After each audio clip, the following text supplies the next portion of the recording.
8 million artefacts are in the British Museum, many of them stolen during colonial rule. Now, there's no question that the British Museum is an iconic institution, one that houses a world of treasures: Egyptian mummies, Greek sculptures, Chinese artefacts. But a debate has been simmering for years and now looks to be on the verge of boiling over, at least on Chinese social media anyway, thanks to a mega viral video about a jade teapot, which has left everyone, both in China and also the UK, asking the same question. Is it time for these stolen artefacts to be rightfully returned to their countries of origin? The British Museum has benefited from the UK's bloody and ugly colonial history to acquire and amass around 23,000 Chinese cultural and historical treasures, ranging from paintings, prints and ceramics, dating all the way back from the Neolithic age all the way through to the dynastic periods. From the 15th century Ming dynasty's ornate dragon tiles, originating from Shanxi province, to the intricate painting on silk of the Bodhisattva Avalokiteshvara from Dunhuang. These precious items are a significant representation of China's rich history and culture, and truly belong to their motherland. So why are they still 5,000 miles away from China, homesick in a foreign country? Now, there are a few common reasons given by supporters of keeping stolen items locked away in the British Museum. The first reason being that items are supposedly safer in the British Museum. Now, this argument is usually made supported by evidence and videos of ISIS and other terrorist groups in unstable regions, destroying culturally significant places and artifacts. And to be honest, I partly agree with this argument. Iraq and Syria are regions with wide cultural and religious heritage. The region was home to many ancient antiquities and important places and antiquities such as Palmyra, that were once irreplaceable, now destroyed, and lost for humanity forever. We can't get those items or places back, and that is truly, truly sad. There is no question that if those items found in those destroyed places were situated elsewhere, perhaps in the British Museum, instead of in a region susceptible to war and terrorism, they would still be here today, for future generations to look upon. However, the items in the collections in the British Museum are not solely those belonging to warring and unstable countries. China is one of the world's strongest and most peaceful nations. Of course, they have a stable society and the economic means to be able to house and look after their own culturally significant items, to protect them, so that Chinese generations can look upon their history and be inspired. The same can be said for items stolen from Greece and other stable countries. Another reason people give in favour of keeping the items in the British Museum is that the British Museum is accessible. They say that all the important artefacts in the world should be held in one place, the British Museum, so that everyone can go and see them together in one centralised location. I find this argument pathetic. Sure, if you are British and you live in the UK, it is accessible for you. Of course it's accessible for you. You live in the UK. You can go and get a shabby bus that probably isn't running on time and might break down on the way, or you can catch a train or subway and run the risk of being robbed. Of course, you can do that if you so choose.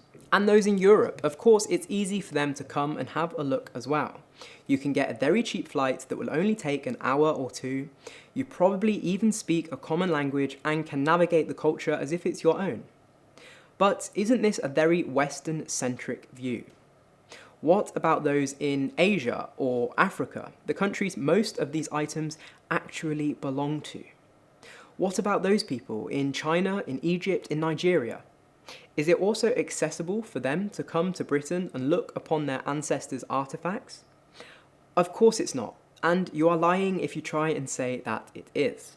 Another reason people argue that items should be kept in the British Museum instead of in their rightful countries, and this reason is probably the funniest, is that the British Museum can supposedly look after the objects better than anywhere else in the world.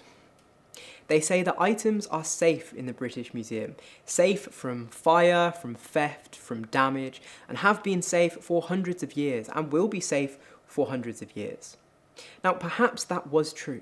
Perhaps. Once upon a time. Up until the controversy that is currently unravelling and destroying this institution's reputation beyond repair.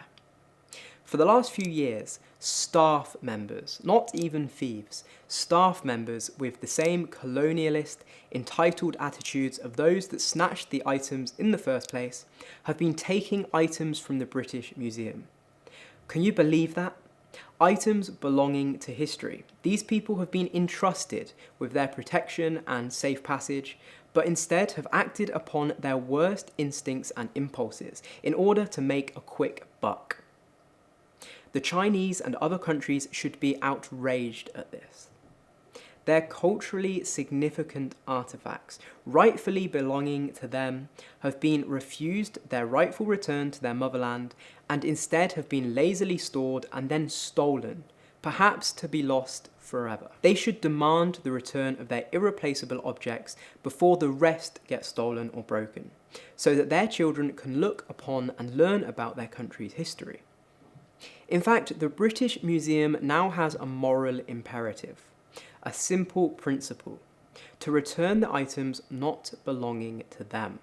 Those items taken during times of conflict and colonial rule, without the consent of the people to whom they rightfully belonged, should be given back.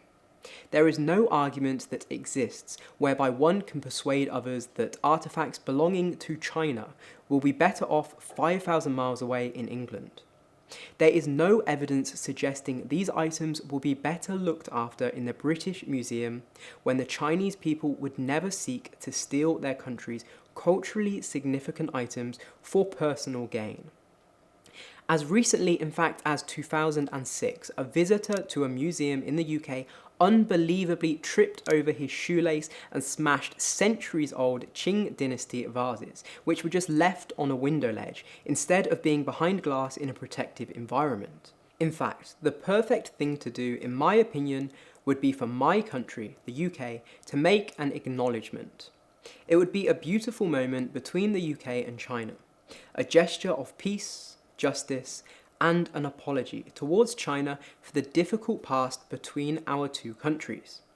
The UK should admit that many treasured artifacts were looted and stolen from China and should return them in a ceremony with an apology and a hope that we can build bridges and work together towards a prosperous future for both countries.